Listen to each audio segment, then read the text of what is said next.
छत्रपती संभाजीनगर ग्रामीण पोलीस दलाने पैठण शहरातील सराईत जुगार माफिया फेरोज रशीद पठाण याच्यावर कठोर कारवाई केली आहे। त्याला MPDA कायद्यान्वये 1 वर्षासाठी हर्सूल मध्यवर्ती कारागृहात स्थानबद्ध करण्यात आले आहे।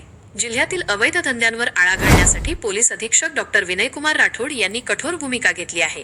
त्यांच्या मार्गदर्शनाखाली स्थानिक गुन्हे शाखा आणि पैठण पोलिसांनी ठोस प्रस्ताव तयार करून जिल्हाधिकाऱ्यांकडे सादर केला होता। पुराव्यांची पडताळणी केल्यानंतर जिल्हाधिकारी दिलीप स्वामी यांनी स्थानबद्धतेचे आदेश दिले। आरोपी फेरोज पठाण हा पैठण परिसरात ऑनलाईन जुगार आणि मटका चालवत असल्याचा आरोप होता। त्याच्यावर महाराष्ट्र जुगार कायद्यानुसार एकूण 18 गुन्हे दाखल होते।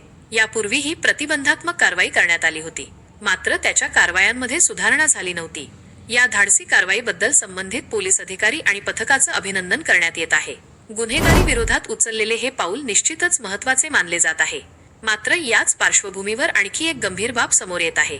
पैठण शहरातील पाचोड फाटा, शहागड रोड आणि खळवाडी परिसरातील काही दुकानांमध्ये कथितपणे ऑनलाईन चक्री जुगार सुरू असल्याची चर्चा स्थानिकांमध्ये आहे।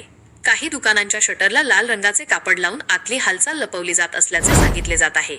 सार्वजनिक रस्त्यालगत दुचाकी वाहने उभी असताना शटर आड लाल पडदा दिसत असल्याने नागरिकांमध्ये संशय निर्माण झाला आहे। स्थानिकांच्या म्हणण्यानुसार मोबाईल आणि संगणकाच्या माध्यमातून पैशांची देवाणघेवाण होत असल्याची चर्चा आहे। तरुण पिढी या प्रकारात अडकण्याची भीती व्यक्त केली जात आहे। मात्र या संदर्भात अद्याप अधिकृत कारवाई झाल्याचे स्पष्ट झालेले नाही। यामुळे काही महत्त्वाचे प्रश्न उपस्थित होत आहेत। जर जुगार विरोधी मोठी कारवाई झाली असेल तर शहरातील उर्वरित अवैध प्रकारांवरही तितक्याच कडकपणे कारवाई होणार का? प्रशासनाला या ठिकाणांची माहिती आहे का? जर माहिती असेल तर कारवाई का होत नाही?